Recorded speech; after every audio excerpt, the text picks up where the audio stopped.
let's continue with the next session. Okay, in this particular session what we are going to do is that we are going to see some very important concepts, but first of all we'll start with Maxwell distribution.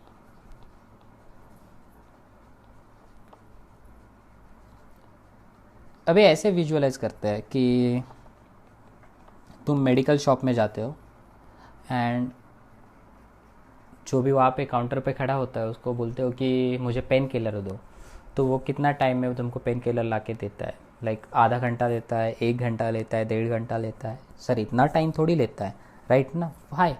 Because उसने सारी चीज़ें distribute करके रखी है ना, properly arrange करके रखी है. तो अगर तुम चीज़ों को अरेंज करके रखते हो प्रॉपरली फैशन में, प्रॉपरली मैनर में, तो that means you can choose them जैसे तुम्हें चाहिए.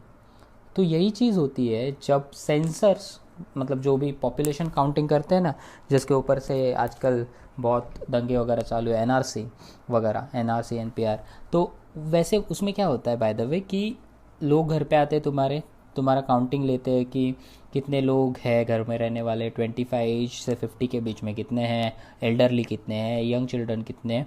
बट उनका भी जो डेटा होता है वो प्रॉपरली अरेंज्ड होता है. ये प्रॉपरली अरेंज डेटा बाद में तुम लोगों ने देखा भी होगा तुम्हारे टेक्स्ट बुक में, 10th 9th के टेक्स्ट बुक में ग्राफ्स थे. तो इसको हम लोग ग्राफ की तरह अंडरस्टैंड कर सकते हैं ना, ग्राफ में रिप्रेजेंट कर सकते हैं. तो मैक्सवेल ने भी वही किया. उसने क्या किया, एक ग्राफ क्रिएट किया. So why don't we create that exact same graph over here. So we will have one Y axis and we will have one X axis. Okay, तो ये था मैक्सवेल का ग्राफ. और ऑन द वाई एक्सिस उसने क्या किया, उसने consider किए नंबर ऑफ मॉलिक्यूल्स.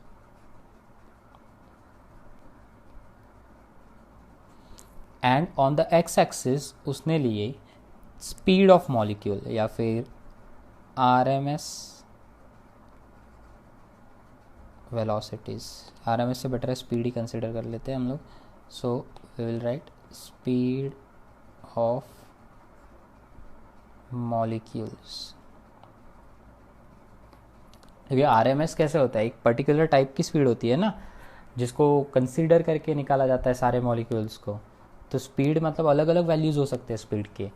तो उसने on the Y axis number of molecules लिए, on the X axis speed of molecules लिए. And using the data from the experimentation, उसने एक्सपेरिमेंटेशन से सिर्फ नहीं है, एक्सपेरिमेंटेशन के बाद ये प्रूव होने वाली चीज़ है, बट मैथमेटिकल टूल्स यूज़ करके नॉर्मल डिस्ट्रीब्यूशन हम लोग जिसको बोलते हैं, एक ग्राफ क्रिएट किया. वो ग्राफ कुछ इस तरह से था.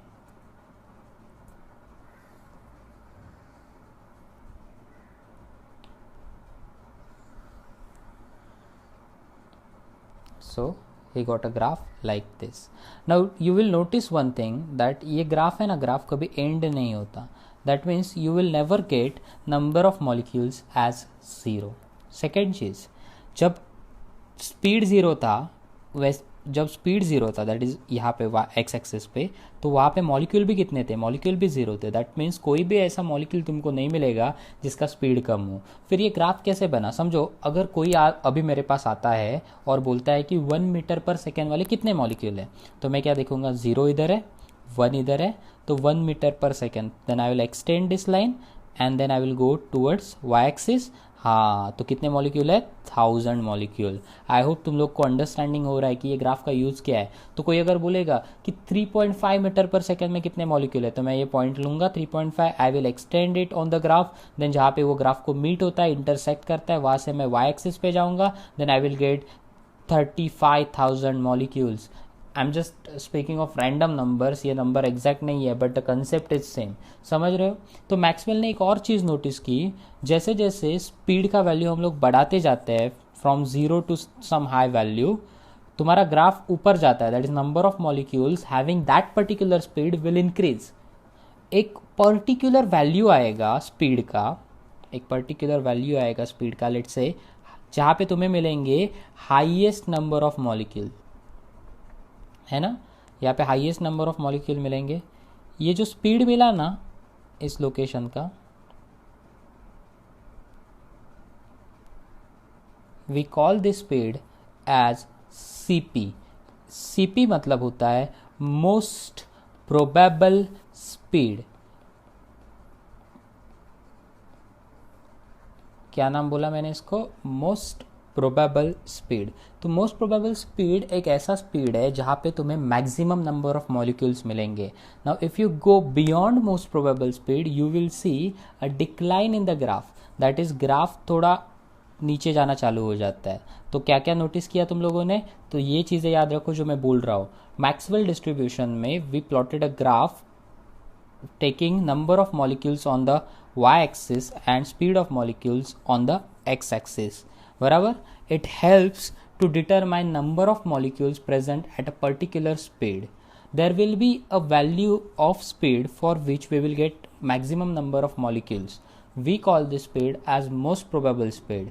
Before the most probable speed, the graph is in the inclination state, that is it is increasing, and after the most probable speed graph is in declination stage, that is it is decreasing. तो जो भी major point है वो short में हम लोग लिख देते हैं. ये ग्राफ क्यों यूज होता है?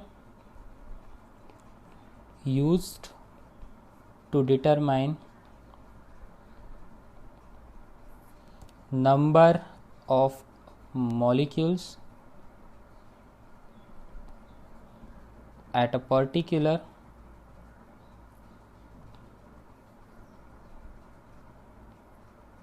at a particular speed. Second चीज,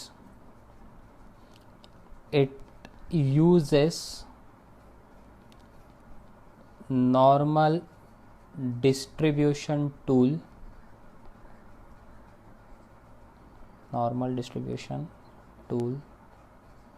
from mathematics.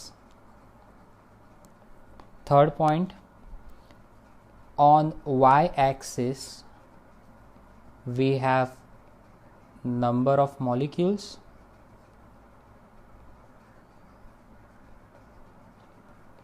and on x-axis we have speed of molecules.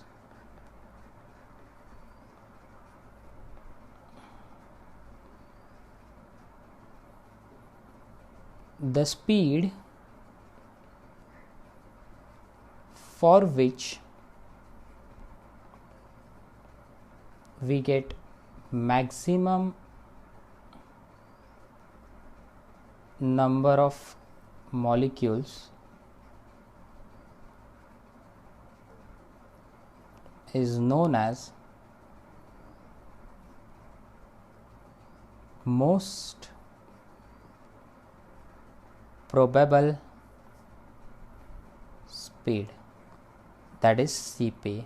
Now तुम लोग को याद है ना CRMS का फॉर्मूला था √3RT by m0. Just like that most probable speed CP का भी फॉर्मूला होता है and it is √2RT upon m0. मतलब 3 के जगह यहाँ पे 2 आ जाता है. बस यही चीज़ है. एक और चीज़ चाहिए तो तुम लोग लिख सकते हो कि CP से पहले ग्राफ इंक्लिनेशन में होता है, CP के बाद ग्राफ डिक्लिनेशन में होता है. Now let us continue with one very important concept also known as degree of freedom. Trust me, बहुत यूजफुल कंसेप्ट है. इसके ऊपर एंट्रेंस में भी बहुत सारे क्वेश्चन आते हैं. क्या बोलते हैं हम लोग इस कंसेप्ट को? Degree of freedom. तो चलो चालू करते हैं इस कंसेप्ट को. डिग्री ऑफ फ्रीडम क्या होता है? It is the amount of या फिर it is the number of ways with which a system is allowed to move. समझ रहे हो? मतलब कैसे बोल सकते हैं कि कोई भी सिस्टम को तुम लोग कितनी वे में मूव करने दोगे तो उस पर्टिकुलर सिस्टम के पास उतने डिग्री ऑफ फ्रीडम होंगे.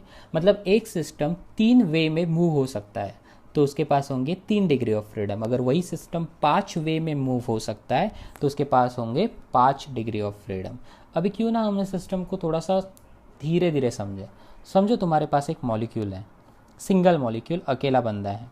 ये मॉलिक्यूल या तो एक्स एक्सिस में ट्रैवल कर सकता है, या तो वाई एक्सिस में ट्रैवल कर सकता है, या फिर जेड एक्सिस में. या तो x में, या तो y में, या तो z में। ओके, अभी विजुअलाइज करो, अगर ये मॉलिक्यूल सिर्फ और सिर्फ x एक्सिस में ट्रैवल कर रहा है, सिर्फ और सिर्फ x एक्सिस में, अभी वो आगे जा रहा है कि पीछे जा रहा है, that doesn't matter. Okay, whether it is going forward और backward, that doesn't matter. What matters is कितने एक्सिस पे ट्रैवल कर रहा है। एक एक्सिस पे ट्रैवल कर रहा है, that means it will have 1 degree of freedom. क्या होगा इसके पास? 1 डिग्री ऑफ फ्रीडम होगा। अगर यही मॉलिक्यूल y एक्सिस पे ट्रैवल कर रहा है, समझो ये तुम्हारा y एक्सिस है और मॉलिक्यूल y एक्सिस पे ट्रैवल कर रहा है, फिर भी इसके पास कितने डिग्री ऑफ फ्रीडम है? 1 डिग्री ऑफ फ्रीडम। z के लिए भी सेम रहेगा। But what if it is moving simultaneously on x and y axis, मतलब ऐसे कुछ जा रहा है, प्लेन में ट्रैवल कर रहा है, now it has 2 degree of freedom. अगर वही इसके पास 3 एक्सिस अवेलेबल है, x, y and z, then that means it will be moving with 3 degree of freedom. एक चीज़ पता चली, जब भी मैं ट्रांसलेशनल की बात कर रहा हूँ ना, कौन से मोशन की? ट्रांसलेशनल मोशन की, then I can conclude that 1 axis means 1 degree of freedom. Degree of freedom को हम लोग F से भी डिनोट करते हैं। सो एक एक्सिस मतलब कितने डिग्री ऑफ फ्रीडम हुए? 1 डिग्री ऑफ फ्रीडम। तो 2 एक्सिस मतलब 2 degree of freedom and 3 axis मतलब 3 डिग्री ऑफ फ्रीडम। तो जब मैं 1 एक्सिस की बात करता हूं ना, तो what I mean is either it could be either x axis और y एक्सिस और z एक्सिस। बट जब मैं 2 एक्सिस की बात करता हूं,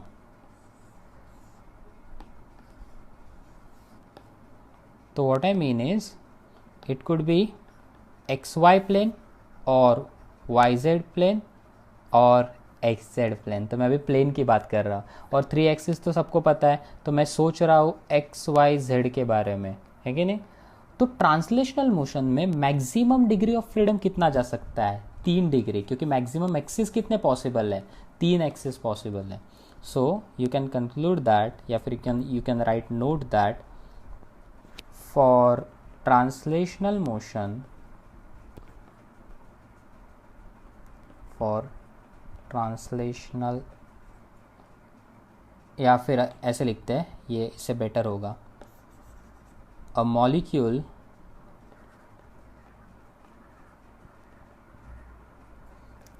can have 3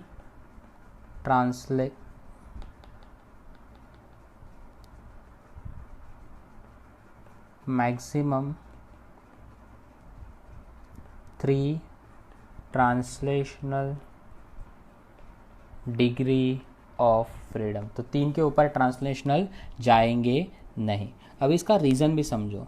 अगर समझो मुझे काइनेटिक एनर्जी ट्रांसलेशनल लिखना है, so can I write E something, E total.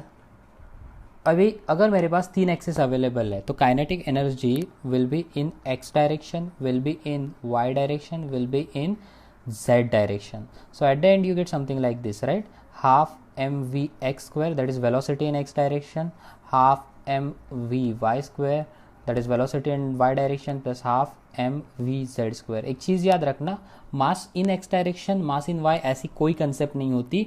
मास हमेशा क्या रहता है? सेम रहता है। अगर तुम लोगों को ये याद आया होगा मोनो एटॉमिक के लिए, तो काइनेटिक एनर्जी को हम लोग ऐसे भी लिख सकते थे ना, that is E is equal to 3/2 nRT। अगर नंबर ऑफ मोल 1 लिया तो मैं इसको ऐसे भी लिख सकता था 3/2 RT। इसका एक और वे होता है, इसका एक और रिप्रेजेंटेशन होता है। अगर मुझे इसको KB के टर्म्स में लिखना है तो मैं इसको ऐसे भी लिख पाऊंगा that kinetic energy E would be 3/2 KBT। Okay, थोड़े बहुत मॉडिफिकेशन के बाद, दैट इज बोल्ट्जमैन टर्म्स के बाद।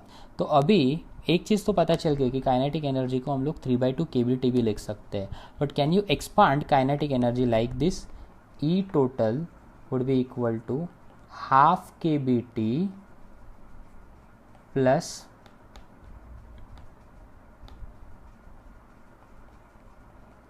half kBt plus half kBt, because if you add these three things, देखो half kBt plus half kBt plus half kBt, at the end तुमको 3/2 kBt ही मिलेगा.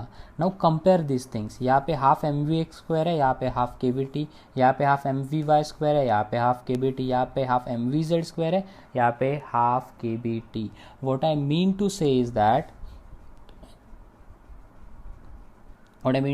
that कि after comparing 1 and 2, so let's say this is our 1 and this is our 2. So after comparing 1 and 2, we can say that half mvx square would be equal to half kBt. Then next, half mvy square would be equal to half kBt. Then similarly you can say that half mvz square will be equal to half kBt. That means for every half kBt there will be 1 degree of freedom, है कि नहीं? So यहाँ पे एक note लिखेंगे हम लोग, for every half kBt there will be 1 degree of freedom. Okay, तो ये सोचा तुम लोगों ने सिर्फ ट्रांसलेशन के बारे में. अभी तक हम लोगों ने किसके बारे में सोचा? सिर्फ ट्रांसलेशनल मोशन के बारे में. Why don't I highlight this translational motion? अभी मुझे बात करनी है रोटेशनल मोशन के बारे में. तो क्यों ना लिखे हम लोग रोटेशनल मोशन. तो ये रोटेशनल मोशन है ना, वो रोटेशनल मोशन भी सेम फंडामेंटल चीज़ फॉलो करता है. That is 1 axis equals to 1 degree of freedom. तो रोटेशनल मोशन भी क्या लॉजिक फॉलो करेगा? 1 axis is equal to 1 degree of freedom. तो मान के चलो मैंने यहाँ पे एक एक्सिस क्रिएट कर ली. This is my X axis. तो अभी इस एक्सिस पे जो भी मॉलिक्यूल होगा, समझो ये मॉलिक्यूल है, या तो वो ऐसे रोटेट कर पाएगा या तो वो ऐसे रोटेट कर पाएगा. दैट इज क्लॉकवाइज और anti clockwise, that doesn't matter. But एक एक्सिस आया तो डिग्री ऑफ फ्रीडम रोटेशनल का कितना आएगा? 1 degree of freedom.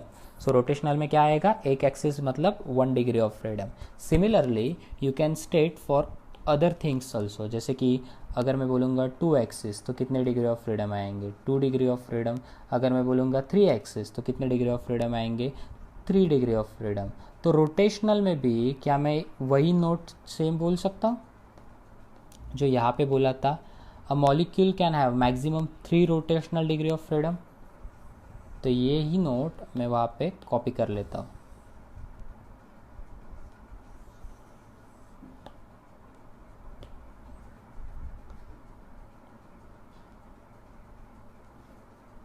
So a molecule can have maximum 3, then with the pen I will write it as a rotational degree of freedom. बहुत बढ़िया है कि नहीं? तो ये रोटेशनल का समझा. अभी रोटेशनल काइनेटिक एनर्जी का भी फॉर्मूला एक होता है गाइस. जैसे समझो अगर मैं इंक्लूड करूँ ई रोटेशनल का फॉर्मूला, जैसे यहाँ पे हम लोगों ने ई टोटल देख रहे थे ना, वैसे यहाँ पे भी रोटेशनल का फॉर्मूला यूज़ करते हैं. E, so E rotational would be equal to half I1 I तो सेम रहेगा नहीं, लेकिन R का वैल्यू चेंज हो सकता है. So I get half I1 omega 1 square plus half I2 omega 2 square. जब रोटेशनल तुम लोग को समझ जाएगा तो ये कंसेप्ट भी समझ जाएगा. So half I3 omega 3 square. That is omega 1 is along x, omega 2 along y. वही चीज़ हुई ना जो मैंने बोला वहाँ पे vx था, vy था, vz था. यहाँ पे ओमेगा 1 ओमेगा 2 ओमेगा 3 है. तो इसको अगर चाहिए तुम लोग को तो और मॉडिफाई कर सकते हैं हम लोग क्या करेंगे? इसको ओमेगा 1 लिखने से बेटर है ओमेगा एक्स लिखें तो ये हो जाएगा ओमेगा वाई और ये हो जाएगा ओमेगा जेड। फिर वही लॉजिक याद आएगा, हर एक हाफ आई ओमेगा स्क्वायर के लिए हाफ के बी टी जाएगा, half K B T half K B T half K B T, at the end क्या होगा 3/2 के बी टी। ये हुआ रोटेशनल का। अभी आते हैं, बात करते हैं वाइब्रेशनल की। सो रोटेशनल मोशन हो गया। अभी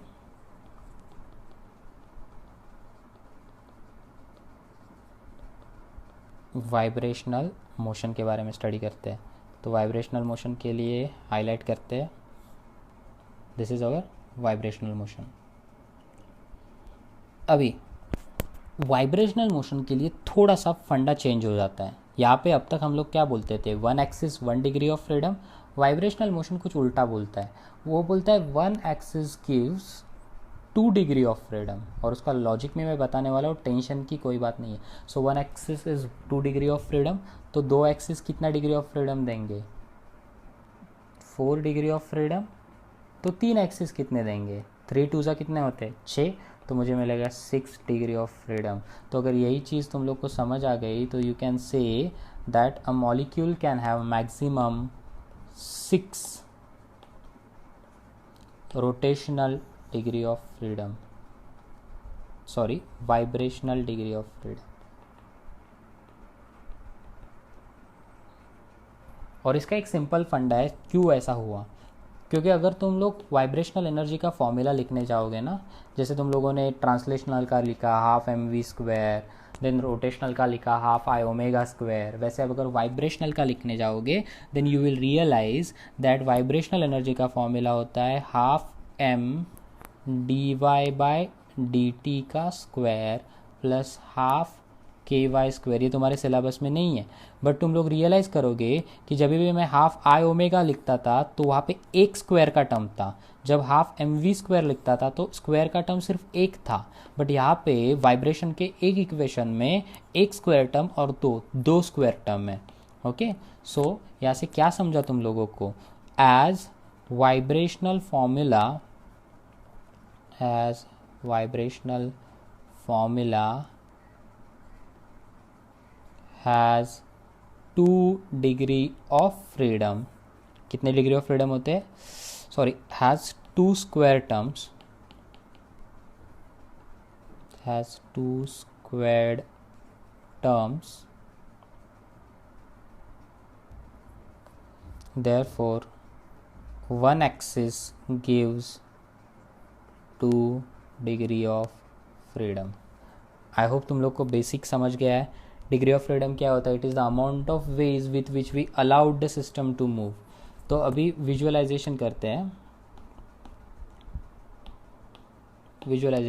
हैं, समझो तुम्हारे पास एक मॉलिक्यूल है, ये मॉलिक्यूल दिख रहा है तुम लोगों को।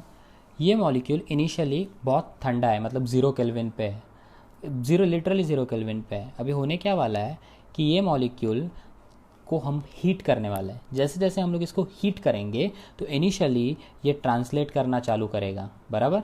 तो इसके पास 1 डिग्री ऑफ फ्रीडम आ गई ट्रांसलेशन की। थोड़ा और हीट करो तो शायद ये प्लेन में मूव होना चालू करे, दैट मीन्स कैसे, ऐसे कुछ रैंडम डायरेक्शन में, यहाँ से ऐसा ऐसा ऐसा। Now it has 2 degree of freedom. अगर यही चीज़ इसको और हीट करोगे तो एक और डिग्री ऑफ फ्रीडम आ जाएगा। मतलब जैसे हम कैसे मूव होते हैं, अगर आप अभी चलोगे तो आप 3 डायमेंशनली मूव कर रहे हो ना, वैसे ही अभी इसके पास कितने टोटल डिग्री ऑफ फ्रीडम आ गए, 3 degree of freedom. So it will move like this या दिस, यार आपकी तरफ भी आ सकता है, मतलब 3D में मूव हो रहा है। बट जैसे ही इसके ट्रांसलेशनल के डिग्री ऑफ फ्रीडम के वे ख़त्म हो गए और फिर भी तुम लोग इसको हीट कर रहे हो, तो अभी ये ट्रांसलेशन के साथ रोटेट होना भी चालू करेगा। So now it will have 3 translational degree of freedom plus 1 rotational degree of freedom. और हीट करो 1 का 2 हो जाएगा, और हीट करो 2 का 3 हो जाएगा। तो अभी इसके पास 3 ट्रांसलेशनल वे है, 3 रोटेशनल वे है, तो molecule 3 rotational degree of freedom से मूव कर रहा है। अभी इसको और हीट करोगे ना तो अभी क्या होने वाला है पता है, vibration. Yes exactly.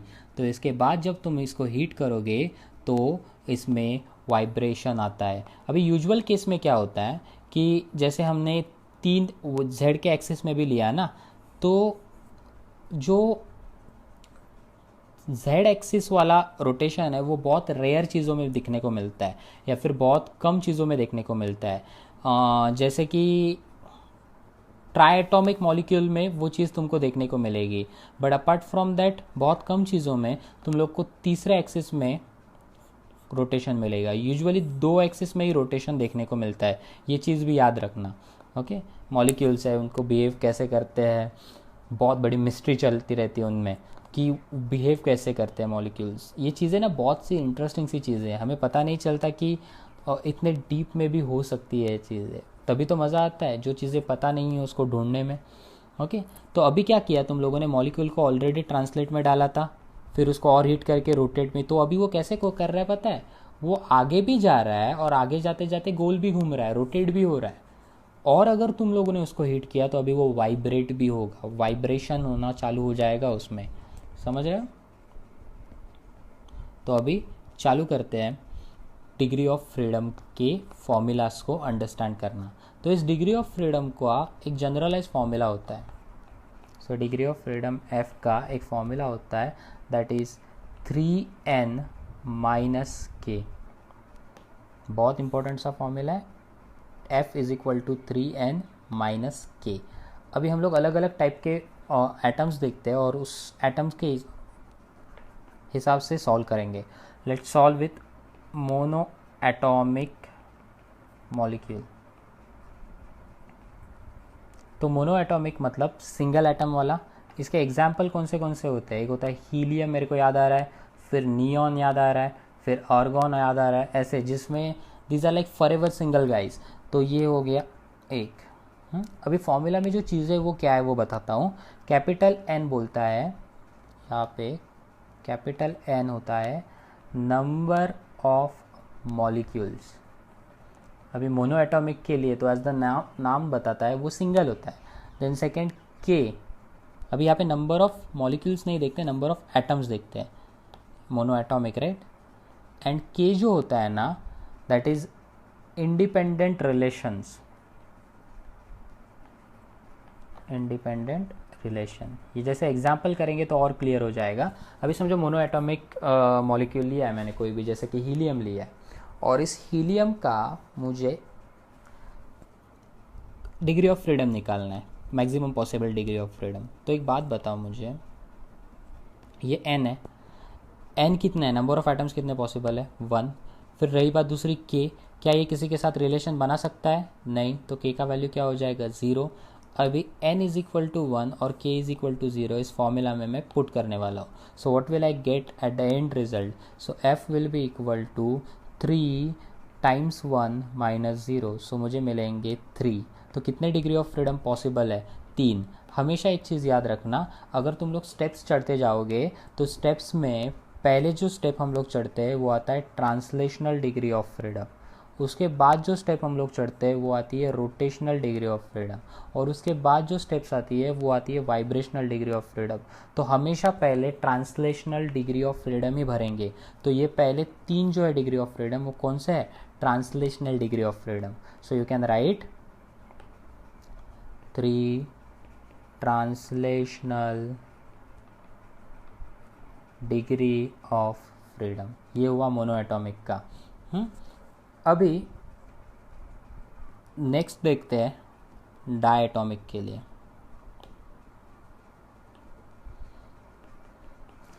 So this is diatomic molecule. Example कोई आपको याद आ रहा है, it can be oxygen, it can be nitrogen, it can be hydrogen, H2, ऐसे बहुत सारे एग्जाम्पल्स तुम दे सकते हो। बट एक चीज़ पता है कि डायटॉमिक में 2 एटम्स होते हैं। सो जो भी अगर मैं नंबर ऑफ एटम्स लिखना चाहूँ तो 2 लिखूँगा। अगर मुझे इस 2 पॉइंट को जॉइन करना है तो मैं कितने वे में जॉइन कर सकता हूँ, सिर्फ एक वे में ना। देखो ये के मतलब बॉन्ड नहीं होता, के मतलब इनके बीच का रिलेशन होता है। बॉन्ड भी तो रिलेशन ही बोलोगे, बट ऐसा नहीं है, आगे चल के तुम लोग को और सिंप्लीफाई हो जाएगा। फिलहाल के लिए याद रखो रिलेशन होता है। तो ये 2 के बीच में एक ही रिलेशन पॉसिबल है, दैट इज के। तो के का वैल्यू कितना हुआ यहाँ पे, 1। तो अभी अपना फॉर्मूला याद करो, क्या था formula, f is equal to 3n minus K. तो 3, n के जगह 2 डालूंगा, k के जगह 1 डालूंगा, आई विल गेट 6 - 1 एज 5। तो ये 5 में से, जैसे मैंने याद करो क्या बोला था पहले, ट्रांसलेशनल भरेंगे तो ट्रांसलेशन में कितने भरेंगे, 3 भरेंगे, और बचे कितने, रोटेशनल के 2 बचेंगे, है कि नहीं। तो मुझे कितने डिग्री ऑफ फ्रीडम मिलेंगे, 3 translational and 2 rotational degree of freedom. I hope तुम लोग को समझ रहा है। आगे कंटिन्यू करते हैं डायटोमिक में। बट ये जो डायटोमिक तुम लोगों ने देखा था वो था रिजिड डायटोमिक मॉलिक्यूल। कैसे था, rigid. And rigid diatomic molecule में वाइब्रेशन नहीं होता, बिल्कुल नहीं। मतलब ऐसे हम लोगों ने अज्यूम किया है कि उसमें एडिशनल वाइब्रेशन कुछ नहीं है। बट जो नॉन रिजिड डायटोमिक होते हैं, जिसको तुम लोग ज़्यादा हीट कर रहे हो, तो उसमें वाइब्रेशन भी इंक्लूड होता है ना। So non rigid diatomic molecule, okay, include, bracket में क्या होगा इसके अंदर, वाइब्रेशन। तो इसके अंदर वाइब्रेशन भी आता है, बराबर कि नहीं। तो ऑलरेडी रिजिड मॉलिक्यूल का डिग्री ऑफ फ्रीडम कितना आया था, 5। इसमें एक और वाइब्रेशन इंक्लूड करोगे तो डिग्री ऑफ फ्रीडम कितना होगा, 5 + 2। याद आया, वाइब्रेशन एक टाइम पे 2 डिग्री ऑफ फ्रीडम देता है। तो non rigid degree diatomic molecule के लिए F का वैल्यू आता है 7, जहाँ पे 3 ट्रांसलेशनल होते हैं, 2 रोटेशनल होते हैं एंड 2 वाइब्रेशनल होते हैं, बराबर। 2 वाइब्रेशनल कैसे, 2 वाइब्रेशनल के डिग्री ऑफ फ्रीडम होते हैं, बट मोड कितना है वाइब्रेशन का, 1 होता है। वाइब्रेशन का मोड कितना होता है, 1। या फिर मैं इसको ऐसे लिख सकता हूँ, एंड 1 वाइब्रेशनल मोड। तो ब्रैकेट में क्या आ जाएगा, 2 डिग्री ऑफ फ्रीडम। ये तुम्हारे लिए, तुम अंडरस्टैंड करो इसके लिए। तो ये हो गया, मोनोएटॉमिक देखा मैंने, फिर रिजिड डायटोमिक देखा, नॉन रिजिड डायटोमिक देखा। अभी क्यों ना हम लोग देखिए ट्राई एटॉमिक।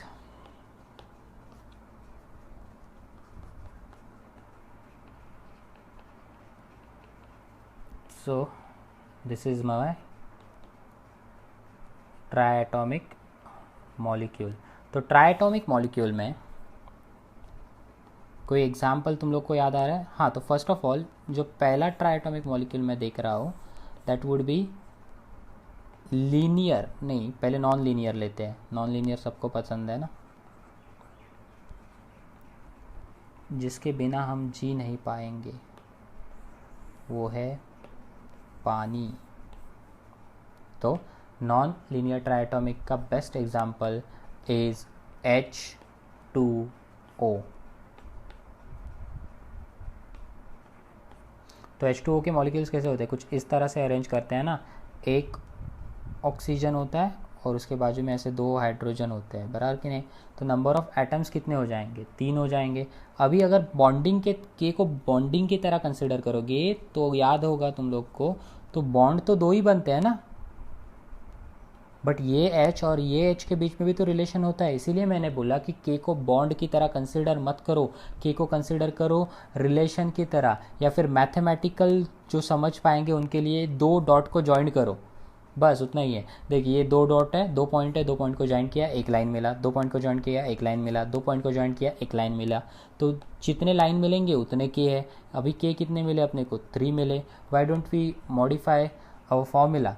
सो मेरा फॉर्मूला था, याद करो, F = 3n - k। n के जगह क्या आएगा, अभी 3 आएगा, k के जगह क्या आएगा, 3 आएगा। व्हाट इज 3 3 9, 9 - 3 कितना आता है, 6। तो F का वैल्यू कितना आया, 6।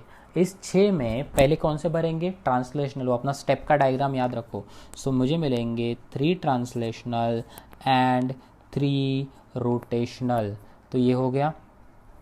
नेक्स्ट चीज़, अभी ये नॉन लीनियर ट्राइएटॉमिक मॉलिक्यूल के बाद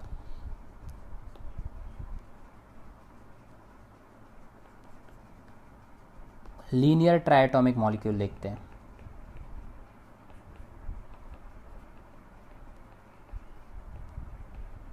सो लीनियर ट्राइएटॉमिक मॉलिक्यूल। अभी लीनियर ट्राइएटॉमिक मॉलिक्यूल के बेस्ट एग्जांपल्स मेरे पास अवेलेबल है। CO2, या this is better. So CO2 में कैसे होता है कि सेंटर में कार्बन होता है और उसके आजू बाजू में 2 ऑक्सीजन होते हैं। This is like OO। अभी याद है मैंने ट्रिक क्या बताया था, 2 पॉइंट के बीच में एक लाइन बन गई, 2 पॉइंट के बीच में एक line, as these are linear, और एक लाइन नहीं बन पाएगा, सो दिस इज के।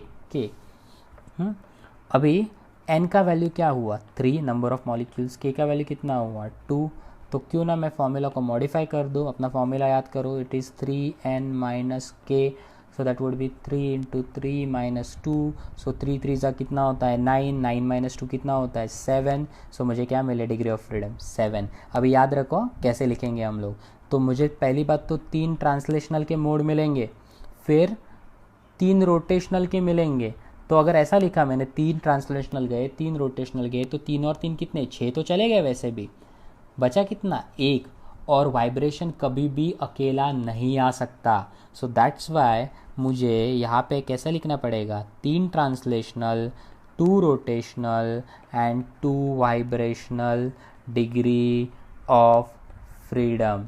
देखो 2 वाइब्रेशनल के डिग्री ऑफ फ्रीडम है, बट मोड कितना है सिंगल है, सो 1 मोड ऑफ वाइब्रेशन।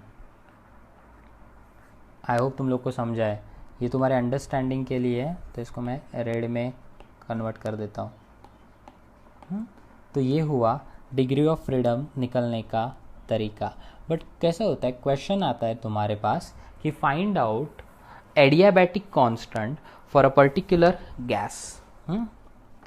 ये सेक्शन में आता है, नेक्स्ट सेक्शन चालू करते हैं अभी हम लोग। So this particular section will be applications of specific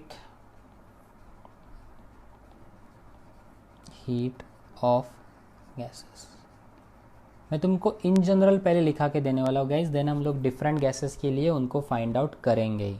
in general कैसे होता है, जैसे मैंने बोला था किसी भी गैस की काइनेटिक एनर्जी को या फिर जो भी एनर्जी अवेलेबल होता है, इंटरनल एनर्जी, गैसेस के पास एक ही एनर्जी अवेलेबल है जो काइनेटिक एनर्जी होता है, और वो इंटरनली प्रेजेंट होता है, इसीलिए इसको तुम लोग यू से भी डिनोट कर सकते हो। How do you write that energy, so we write you kinetic energy, या फिर इसको यू भी लिख सकते हैं because it is a type of internal energy, as F/2 RT। याद आ रहा है, इसको हम लोग काइनेटिक एनर्जी को कैसे लिखते थे, F/2 PV भी लिखते थे, F/2 PV, बट PV की जगह मैं nRT लिख सकता हूँ। और अगर मैंने नंबर ऑफ मोल को 1 कंसिडर किया तो मेरा फॉर्मूला क्या मॉडिफाई होके हो जाता है, मेरा फॉर्मूला मॉडिफाई होके हो जाता है F/2 RT। ये हुआ तुम्हारा u का value. Now if you want to find out CV, CV is what we call as specific heat at constant volume. पहली बात ये समझो कि स्पेसिफिक हीट होता क्या है, विजुअलाइज इट दिस वे। समझो तुम्हारे पास 1 kg वाटर है, और इस 1 kg वाटर को तुम्हें हीट करना है, और हीट करने के बाद उसका टेम्परेचर 1 डिग्री सेल्सियस से बढ़ना है, सिर्फ 1 डिग्री सेल्सियस तक हीट करना है उसको, या फिर 1 डिग्री सेल्सियस से बढ़ाना है। So the amount of heat require to increase the temperature of a substance by 1 degree Celsius is what we call as specific heat। और अगर ये specific heat तुम लोग वॉल्यूम को कांस्टेंट रख के करो, या फिर प्रोसेस को कैसे कर रहे हो, वॉल्यूम को कांस्टेंट रख के, सो उस हीट को बोलते हैं specific heat at constant volume. तो वही सेम रहेगी सिस्टम, तुम्हारे पास बर्तन रहेगा जिसको तुम लोगों ने क्लोज किया है, इसके अंदर कोई सब्सटेंस है, इस सब्सटेंस को तुम हीट कर रहे हो, तो इस सब्सटेंस का टेम्परेचर 1 डिग्री से राइज होने के लिए, 1 डिग्री सेल्सियस राइज होने के लिए जितना हीट लगा, उस हीट को हम बोलते हैं specific heat at constant volume, क्योंकि तुमने वॉल्यूम को कांस्टेंट किया है, समझा। सो ये CV निकालने के लिए मुझे जो भी तुम्हारा U था उसको डिफ्रेंशिएट करना पड़ेगा विथ रिस्पेक्ट टू टेम्परेचर। तो can I write it as d/dt of U का वैल्यू क्या होगा, it would be F/2 RT।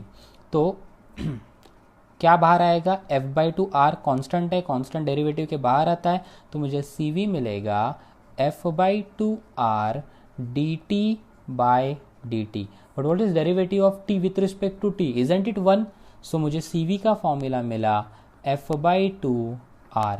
देखो फॉर्मूला लिखते जा रहा हूँ मैं. मुझे u का फॉर्मूला क्या मिला था? f by 2rt मिला था, जनरलाइज फॉर्मूला. cv का फॉर्मूला क्या मिला? f by 2r. अब एक और फॉर्मूला हम लोग को मिलने वाला है. देखो जैसे cv था specific heat at constant volume, वैसे cp होता है specific heat at constant pressure. वही सेम चीज़ है. टेम्परेचर बढ़ाना है, कितने से बढ़ाना है? 1 डिग्री सेल्सियस से. हीट देनी है, हाँ देनी है, बट इस टाइम क्या कांस्टेंट रहेगा? इस टाइम रहेगा प्रेशर कांस्टेंट. एंड केमिस्ट्री से हम लोग को एक फॉर्मूला पता है that Cp minus CV is equal to R. अगर नहीं भी पता है तो भी इस फॉर्मूला को याद रखो. क्या है फॉर्मूला? देखो Cp minus CV is equal to R. क्यों ना इस फॉर्मूला में मैं CV का डेटा पुट कर दूँ. मतलब यहाँ पे जो CV है ना, वाह. So I will get something like this, right. So I will get Cp is equal to R plus CV. थोड़ा सिंप्लीफाई करता हूँ एंड बेटर है हम लोग इसी फॉर्मूला को याद करें, शॉर्टकट हो जाएगा. बट अगर CV पुट भी करना चाहे तो what will I get? Cp as R plus f by 2r. तो चाहिए तो और सिंप्लीफाई कर दो तो मैं Cp का फॉर्मूला मिल जाएगा. अभी गामा क्या होता है जो हम लोग जिसके लिए ये सब कर रहे हैं? We call that as adiabatic constant. So this is our gamma. And gamma को क्या बोला मैंने? गैमा को बोला adiabatic constant. And we denote gamma by Cp by CV. कैसे डिनोट किया मैंने गैमा को? Cp by CV. तो अगर मैं Cp का ये जो वैल्यू मिला है वो यहाँ पे पुट करूँ, CV का ये जो वैल्यू मिलेगा ऊपर से वो यहाँ पे पुट करूँ, तो मुझे गैमा मिलता है. और गैमा से हम लोग डिटरमाइन कर सकते हैं क्या इसकी एग्जैक्टली गैस कौन से टाइप का है. So what do we get? Gamma is Cp by CV. Let's just highlight it. application of specific heat. Let's continue with the. अभी ये जो चीज़ें सीखी है ना, वो हम लोग अभी जो जितने भी गैसेस किए हम लोग उसके लिए अप्लाई कर सकते हैं. जैसे फॉर एग्जांपल हम लोगों ने मोनो एटॉमिक गैस के बारे में स्टडी किया, तो मोनो एटॉमिक गैस के लिए ये लॉजिक मैं अप्लाई कर पाऊँगा. कैसे? चलो शुरू करते हैं. So first we will start with mono atomic gas. I hope तुम लोग को ये याद है कि मोनो एटॉमिक गैस के लिए F का वैल्यू 3 आया था और तीनों के तीनों ट्रांसलेशनल डिग्री ऑफ फ्रीडम थे, है ना. तो अभी चालू करते हैं. What was the formula of F? I was trying something else. So F का फॉर्मूला तो जाने दो. अभी यहाँ पे मुझे गैमा निकालना है. क्या निकालना है? गोल गैमा निकालना है. सो पहला फॉर्मूला जो मेरे को याद है that is U is equal to F by 2RT. तो मैं U का फॉर्मूला लिखता हूँ. U विल बी, F के जगह आएगा U will be, so U will be F by 2RT. F के जगह आएगा 3, so we will get 3 by 2RT. तो चलो U का वैल्यू तो मिल गया. अभी इसके आगे क्या करेंगे? हम लोग CV निकालेंगे. CV का फॉर्मूला क्या था? F by 2R. तो F की जगह 3 डालोगे तो क्या मिलेगा? 3 बाई 2R. CV भी मिल गया. फिर CP क्या था? CP था R प्लस CV, बराबर. तो CP के जगह हम लोग लिख सकते हैं R प्लस 3 बाई 2R. इसको और थोड़ा मॉडिफाई करेंगे तो क्या हो जाएगा? ये 2 ऊपर चला जाएगा. फिर 2R प्लस 3R कितना होता है? 5R होता है. तो मुझे मिलेगा CP एज 5 बाई 2R. अभी रही बात गैमा की, क्योंकि वही तो गोल है अपना, गैमा निकालना. What was the formula of gamma? Isn't it CP by CV? तो CP के जगह तुम लोग लिख सकते हो 5 बाई 2R जो अभी निकाला है. CV के जगह लिख सकते हो 3 बाई 2R. और क्या कैंसिल होता है? तो यहाँ पे कैंसिल होता है R एंड R. और एक चीज़ कैंसिल होती है, 2 भी कैंसिल होता है. सो तुम्हें गैमा का वैल्यू क्या मिलता है? गैमा मिलता है 5 बाई 3. ये हुआ gamma for monoatomic gases will be equal to 5 divided by 3। अगर इसको फर्दर सॉल्व करोगे, जैसा केमिस्ट्री में तुम लोगों ने इस वैल्यू को देखा होगा, इट इज़ इक्वल टू 1.667 या फिर 1.67 मोनोएटॉमिक का। ये सिर्फ मोनोएटॉमिक का निकाला मैंने। अभी why don't we give a try diatomic का। तुम वीडियो पॉज करो एंड फाइंड आउट करो डायटोमिक गैसेस के लिए गामा कितना होगा। Okay, by the way I am talking about rigid guys, क्योंकि अगर मैं नॉन रिजिड बोलूँगा तो मेरा एफ का वैल्यू चेंज हो जाएगा। सो this is my rigid diatomic gas के लिए। So let's continue for rigid diatomic gases. Rigid diatomic gases के लिए एफ का वैल्यू होता है 5। सो वही सेम प्रोसेस घिसा बेटा। क्या करेंगे हम लोग, यू का वैल्यू लिखेंगे f by 2 RT which will be 5 by 2 RT। फिर CV का फॉर्मूला लिखूँगा, CV will be f by 2 R which would be 5 by 2 R। फिर CP का फॉर्मूला लिखूँगा, CP CV plus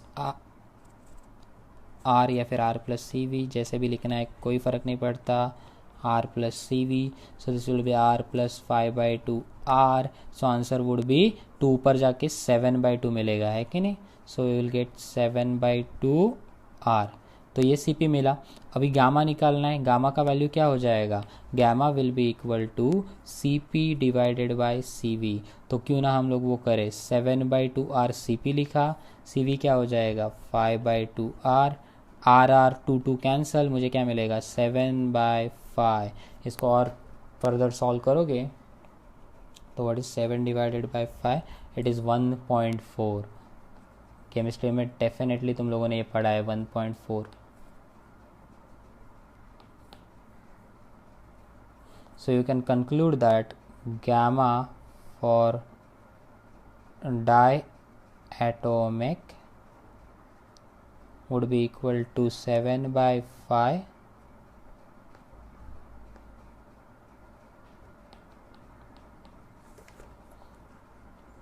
either it is equal to 7 by 5 or it is equal to 1.4। तो आई hope तुम लोग को समझाए रिजिड डायटोमिक। ऐसे ही करके यही प्रोसेस को फॉलो करके तुम लोग ट्राई एटॉमिक के लिए जैसे एफ वैल्यू 6 डाल के, एफ का वैल्यू 7 डाल के, ऐसे डिफरेंट चीज़ें पॉसिबल कर सकते हो। बट एंट्रांस में you won't get that much time, right. तो तुम लोग को कुछ ऐसा मेथड चाहिए, कुछ ऐसा वे चाहिए जिससे तुम लोग इसको ईजी कर सको। So that's why we have a secret formula and that secret formula is gamma is equal to 1 + 2 by f। That's it. ये फॉर्मूला यूज़ करना है तुम लोग को। क्या यूज़ करना है, 1 + 2 by f।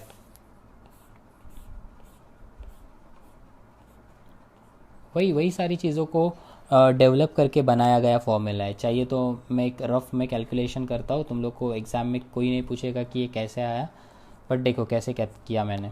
सो गैमा का फॉर्मूला क्या था, गैमा का फॉर्मूला था CP डिवाइडेड बाय CV, बराबर। अभी CP का फॉर्मूला क्या था, वॉजंट इट CV प्लस या फिर R प्लस CV लिखते थे ना हम लोग। So R plus CV by CV। क्या मैं बेस को सेपरेट कर सकता हूँ, so I will get R by CV plus CV by CV। What is CV by CV, isn't it 1। So I will get gamma is equal to 1 + R by CV। ये चीज़ मिल रही है। अभी तुम लोग एक चीज़ याद करो कि CV को हम कैसे लिखते थे, हम लोग लिखते थे F/2R, but CV is equal to F/2R। तो क्या मैं CV को यहाँ पे पुट कर सकता हूँ, हाँ बिल्कुल। सो मुझे क्या मिलेगा, मुझे मिलेगा gamma is equal to 1 + R divided by F/2R। अभी देखो क्या क्या कैंसिल होने वाला है, तो मेरा R कैंसिल होगा, फिर ये जो 2 है ना 2, ये ऊपर चला जाएगा। So at the end you are remained with gamma is equal to 1 + 2 by f। अरे यही फॉर्मूला तो हम लोग डिराइव कर रहे हैं, gamma is equal to 1+2/f। अभी वेरीफाई करते कि ये फॉर्मूला राइट होता है कि नहीं। For example for mono atomic चीज़ों के लिए f का वैल्यू कितना होता है 3, तो मैं यहाँ पे 3 कंसिडर करूँगा। फिर गैमा का वैल्यू कितना हो जाएगा, गैमा वुड बी 1+2/3। तो इसको सिंप्लीफाई करोगे और 3 इधर चला जाएगा, 3 + 2 5, 5/3 इज द करेक्ट आंसर। ज़रा चेक करते हैं मोनो एटॉमिक, देखो तो ज़रा मोनो एटॉमिक किधर गया। मोनो एटॉमिक कितना था मोनो एटॉमिक के लिए 5/3, हमारे फॉर्मूला से कितना आया 5/3। तो हम लोग एंट्रांस में ये फॉर्मूला यूज़ करेंगे, that is gamma is equal to 1+2/f। But अगर बोर्ड्स एग्जाम में बोला गया तुम लोगों को कि निकालो इसका वैल्यू, तो पता है कैसे करना है। सेकेंड चीज़, तुम लोग होमवर्क के लिए क्या करोगे, होमवर्क के लिए ट्राई एटॉमिक और बाकी सारी चीज़ों के फॉर्मूलाज फाइंड आउट करोगे। चलो कंटिन्यू करते हैं टॉपिक को आगे। अगर अभी विजुअलाइज करो, तुम्हारे पास पॉली एटॉमिक गैस दिया है, मतलब मोनो भी नहीं, डाई भी नहीं, डायरेक्ट पॉली एटॉमिक। तो उस पॉली एटॉमिक गैस के लिए हम लोग क्या कर सकते हैं।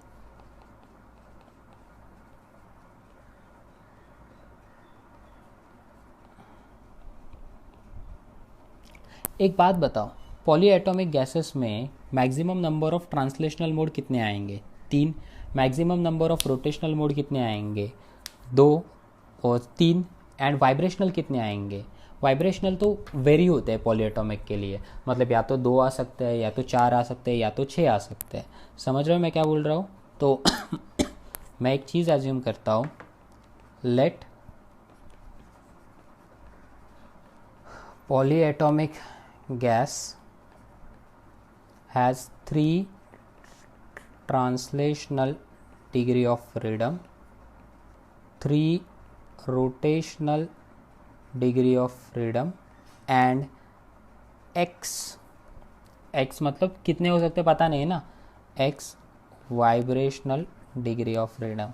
तो मैंने ये सारी चीज़ें एज्यूम की है। अभी तुम लोग को अगर फॉर्मूला याद आता होगा तो मेरा u का फॉर्मूला स्ट्रेट फॉरवर्ड सिंपल था, u is equal to f/2 RT, बराबर। बट मुझे इसमें सारे की सारी चीज़ें कंसिडर करनी है ना, मुझे ट्रांसलेशनल भी सोचना है, रोटेशनल भी सोचना है, वाइब्रेशनल भी सोचना है। तो मैं मेथड वाइज जाता हूँ, जैसे हम लोगों ने फॉर्मूला डिराइव किया है ना, वो मेथड वाइज। सो एनर्जी के टर्म्स में अगर देखा जाए तो ट्रांसलेशनल के कितने डिग्री ऑफ फ्रीडम है 3 डिग्री ऑफ फ्रीडम है, और हर एक ट्रांसलेशनल का डिग्री ऑफ फ्रीडम ½ kBt देता है। तो 3 मोड कितने देंगे 3 × ½ kBt, याद रहेगा ये। सो आई कैन से दैट हमें मिलेगा 3 × ½ kBt प्लस, एक बात बताओ, हमारे पास रोटेशनल भी तो अवेलेबल है, ये रोटेशनल वाला, तो रोटेशनल में भी तो कितने वेज अवेलेबल है अपने पास 3। तो मुझे कितना मिलेगा 3 × ½ kBt। फिर आता है वाइब्रेशन, तो वाइब्रेशन में कितने मोड अपने पास अवेलेबल है, अपने पास अवेलेबल है x मोड, है ना। तो मैं लिखूँगा x × ½ kBt। Now think about it, ये जो वे मैंने लिखा है ना, यहाँ पे एक मिस्टेक है। क्या मिस्टेक है, वीडियो पॉज करो एंड ढूंढो, सोचो थोड़ा कि क्या मिस्टेक हो सकती है, कि क्यों सर बोल रहे हैं कि यहाँ पे गलती हो गई है।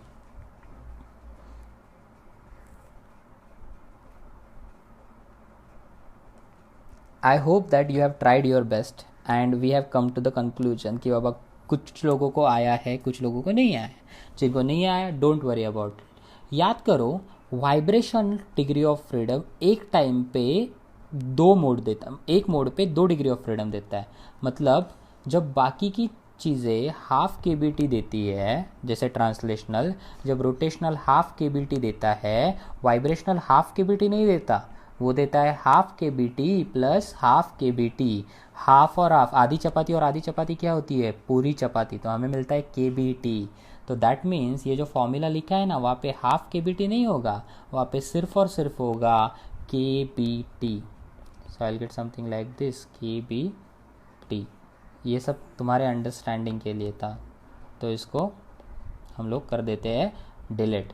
सो इस तरह से हमको फॉर्मूला मिला, that is 3 into half KBT plus 3 into half KBT। अगर इसी फॉर्मूला को मैं Na से मल्टीप्लाई कर दूँ तो मेरा इक्वेशन हो जाता है एनर्जी का। मुझे Na से मल्टीप्लाई करना पड़ता ही है, ये याद रखो। अभी थोड़ा सा सिंप्लीफाई करते हैं चीज़ों को। मुझे बताओ, लेफ्ट हैंड साइड पे तो U रहेगा, राइट हैंड साइड पे क्या रहेगा? 3/2 KBT प्लस 3/2 KBT, है ना। इसको ऐड करूँगा मैं तो मुझे क्या मिलेगा? So this is 3/2 KBT।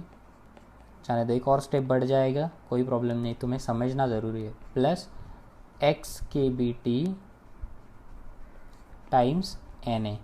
क्यों ना मैं कांस्टेंट को अंदर रखूँ, बाकी सारी कांस्टेंट चीज़ों को बाहर ले लूँ, बाकी सारी चीज़ों को अंदर रखूँ।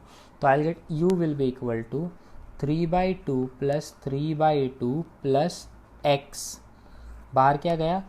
KB, Na ऑलरेडी था, और T। डू यू रिमेंबर, अगर मैं एवोगैड्रो नंबर को बोल्ट्जमैन कांस्टेंट से मल्टीप्लाई करूँ मुझे R मिलता है। So I get U will be equal to what is 3/2 plus 3/2? 2 times 3/2. What is 2 times 3/2? 2 times 3/2 will be 2 cancel, answer will be आएगा 3। तो मुझे क्या मिला? 3 plus x। So this is 3 plus x, KB into Na R था, तो we get 3 plus x RT, ये U हुआ। Then याद करो CV के लिए क्या करते थे हम लोग? U को डिफ्रेंशिएट करते थे with respect to temperature. So ये T चला जाएगा डेरिवेटिव लेने के बाद। So I will get something like this. So CV will be 3 plus x times R, क्योंकि आगे क्या आएगा? Derivative of T with respect to T which is nothing but 1। क्या मिला मुझे CV गाइज? मुझे CV मिला 3 प्लस x टाइम्स R, है ना। अभी अगर मुझे CP निकालना है तो याद करो CP क्या था? It was R plus CV। So that is R plus CV का वैल्यू पुट किया 3 plus x times R। Can I take R common? So I get R common, यहाँ पे R निकलने के बाद बचेगा 1। So I get 1 plus 3 plus x, right guys. What is 3 plus 1? 4। So मुझे CP कितना मिलेगा? मुझे मिलेगा CP as R then 4 plus x। अभी मेरे पास CV अवेलेबल है, देन मेरे पास CP अवेलेबल है। क्या मैं इन दोनों का रेशियो ले लूँगा तो मुझे गामा मिल जाएगा। तो थोड़ी जगह बना लेते हैं हम लोग, या फिर let it be, next page पे कंटिन्यू करते हैं। सो अभी मुझे गामा निकालना है। So I get gamma is equal to CP divided by CV। So CP क्या था? 4 plus x R and CV था 3 प्लस x R। कुछ कैंसिल होता है R R, तो मुझे गामा मिलता है, gamma will be equal to 4 plus x upon 3 plus x। Let me highlight this is very important formula. Okay, मतलब पॉली एटॉमिक के लिए अगर तुम लोग को सिर्फ x मतलब वाइब्रेशनल के मोड कितने हैं वो पता है तो वो चीज़ें सब्सटीट्यूट करो and you will get the final result. Okay, अभी ये वाला जो क्वेश्चन था ना, gamma is equal to 4 plus X upon 3 plus X, ये 2017 या 16 के पेपर में एज ए MCQ आया था कि अगर तुम्हारे पास पॉलीएटॉमिक गैस है तो उस पॉलीएटॉमिक गैस के लिए what will be the value of adiabatic constant. Now let's find out specific heat capacity for solid. Last 2 part बचे इस सेशन में से, एक सॉलिड के लिए स्पेसिफिक हीट कैपेसिटी निकालेंगे एंड वाटर के लिए स्पेसिफिक हीट कैपेसिटी निकालेंगे।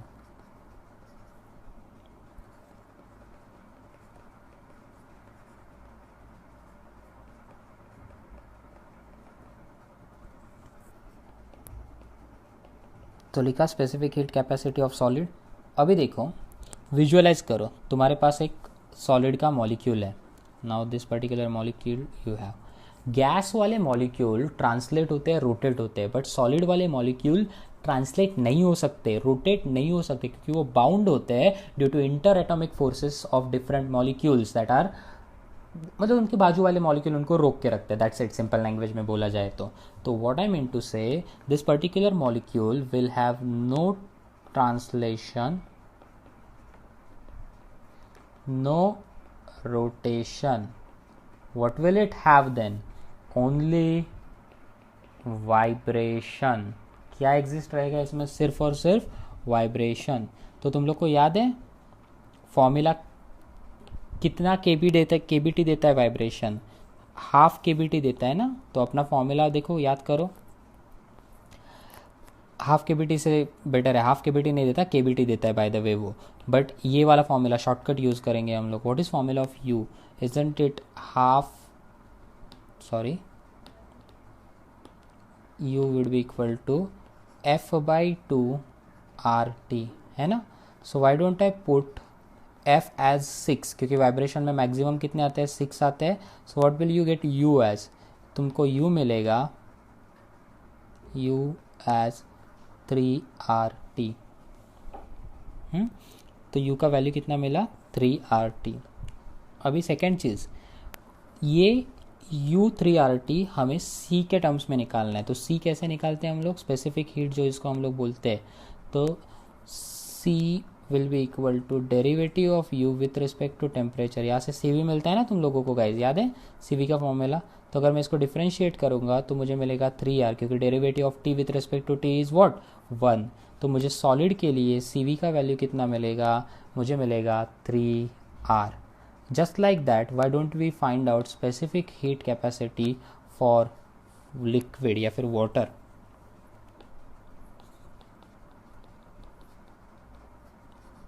Specific heat capacity for water. अभी एक चीज़ याद रखो कि वाटर में ना हम लोग इंडिविजुअल मॉलिक्यूल के बारे में सोचने वाले हैं. एंड इनिशियली कैसे कंसिडर करते हैं? हाँ, अभी गाइस तुम लोग को क्लैरिफाई करने के लिए कि अभी ये जो मैं वाटर देख रहा हूँ ना, ये वाटर, ध्यान से सुनो, ये लिक्विड फॉर्म वाला वाटर है. यहाँ पे जो मैंने एज एन एग्जांपल लिया था, just give me a minute, ये वाला try atomic molecule example H2O लिया था, वो वाटर वेपर का था. मतलब वो मैंने गैस की तरह कंसिडर किया है, गैस. याद रखना, क्या कंसिडर किया है? गैस. बट यहाँ पे मैं क्या कंसिडर करने वाला हूँ? मैं वाटर को as a liquid, obviously water liquid ही है, लिक्विड की तरह, वो वाटर वेपर की तरह कंसिडर नहीं करने वाला हूँ. तो अभी क्या कंसिडर होगा? देखो, अगर समझो तुम्हारे पास एक कंटेनर है, तुम्हारे पास एक कंटेनर है और इस कंटेनर में पानी है, बट ये पानी मोशन में नहीं है. It is like in steady state. कैसे है पानी? Steady state. तो पानी स्टेडी स्टेट में है, आप इसको मोशन में नहीं डाल रहे हो, तो क्या इसके पास ट्रांसलेशनल होगा? क्या पानी के मॉलिक्यूल ट्रांसलेट होंगे? क्या नहीं. क्या पानी के मॉलिक्यूल रोटेट होंगे? नहीं. बट उनके पास एक ही काइंड का एनर्जी होगा, and that would be vibrational energy, just like solid. तो यहाँ पे कैसे लिखेंगे? If no motion is given to water, then कितने then there will be no translation, no rotation,